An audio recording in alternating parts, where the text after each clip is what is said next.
What up, guys? Kevin here. Time to play my favorite game, your favorite game, Rebecca Remains Stamos' favorite game, the Metacritic score game. Yes, we're bringing it back for what quite possibly might be the biggest game ever. Now, I think Elden Ring 2 is going to be the biggest game ever. I think that game's going to break concurrent player records, but Starfield is definitely going to be one of them. Whoa. Yeah. This game, this game is a loaded game. There's just so much going on with the game. I mean, just the game itself, you set that aside. Then you got the whole like Xbox taking it away from PlayStation, even though it was never announced for PlayStation. I mean, there's just so many factors going on with this game. The game's 30 FPS on console. From what I hear, the game is so massive that people are probably going to have issues reviewing the game. It's so big. Yeah, I don't even know where to go. You know, I kind of have a range just instantly. When you mentioned Starfield, I have a range, but where I'm landing, man, I have no idea. And it sucks, but I'm going to have to factor in recently released games as well. Because this is an RPG, and there have been other RPGs that just released that are fan-fucking-tastic. So, Starfield. Todd Howard. Bethesda. Now, for me personally, I am not looking forward to this game as much as I feel like I should. I think the reason why is I love Skyrim. I love Skyrim so much. I don't like the Fallout games. Where am I going to land with Starfield? I feel like I like space, right? I like space, but I don't really play too many space games. So I have no idea personally, but the game is Metacritic score. Where's the Metacritic score going to land? Again, I'm going to play it negative day one. I know it comes out September 6th, but I think it comes out a little bit early if you buy some expensive version. Starfield. So here's the issues going in with this game. Let's get out of the way. So there was an RPG, one of the best RPGs that I guessed a 91, and I think it's sitting at a 97 the last time I checked. That was Baldur's Gate 3. A game I played and instantly returned because I hate that combat. I hate that combat so much. I hate it so much.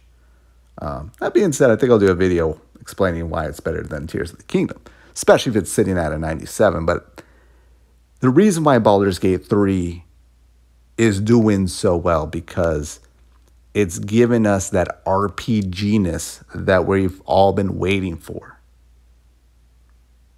And I don't think Starfield's going to live up to that. And I think a lot of people are going to Starfield for that reason.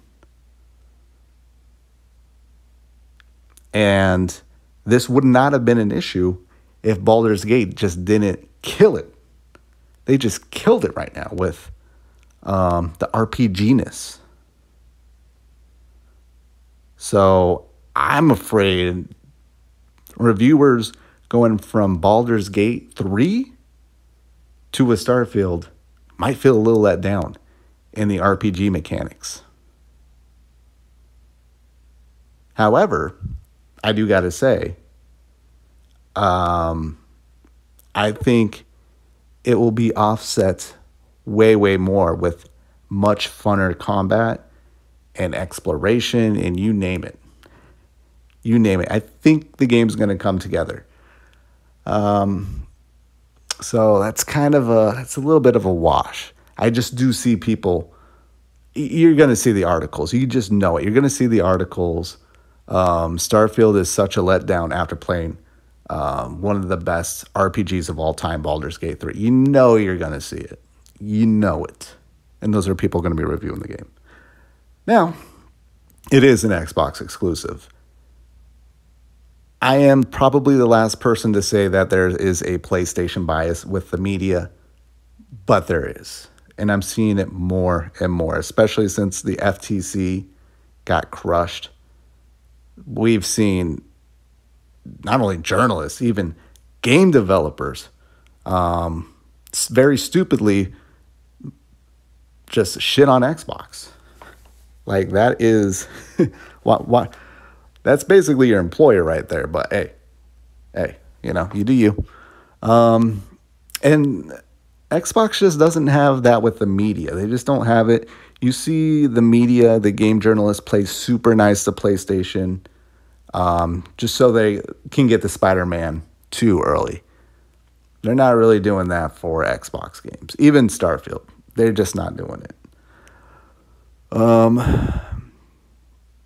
It is Bugthesda as well, so I do expect some bugs, especially a game this big. It's probably going to be bugs. And yeah, I just don't think the game is going to, I think it's going to be great, but I just don't think it's going to get there. I just don't think it's going to get there. And that's why I'm going to guess an 86. 86 for Starfield, which will be a colossal failure of a score. It will be. A game like this, an 86, which means it's still a really good game. But yeah, just the anti-Xbox game journos and just that high of Baldur's Gate 3 to play Starfield, even if Starfield is amazing. Like Baldur's Gate 3 just killed it. And I think that's going to take a little bit of win out of Starfield sales, and it sucks. And then you got the 30 FPS, which has been beaten to death. Just like we get it. The game's going to be 30 FPS. But that's going to be relitigated again. So anyone reviewing it on Xbox, even on PC, they'll be like, oh, that's a 10 out of 10. But the Xbox version, which I didn't play. And you got to remember, back to the game journos, Hi-Fi Rush received a low score or a lower score from a game journo because of Xbox. Because Xbox had no games in 2022. Hi-Fi Rush got a lower score. Just something totally unrelated to Hi-Fi Rush.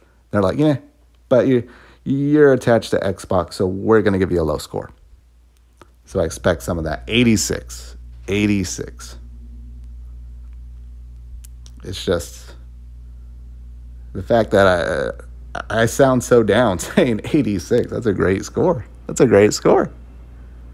But hopefully I'm wrong. Game of the year, I don't know if it's going to be game of the year now. I think Baldur's Gate 3 probably wrapped it up. And if it's not that, it's going to be Zelda, because the game journals love Zelda. All right, I'm going on and on here. Let me know what you think it'll be, and I'll talk to you later.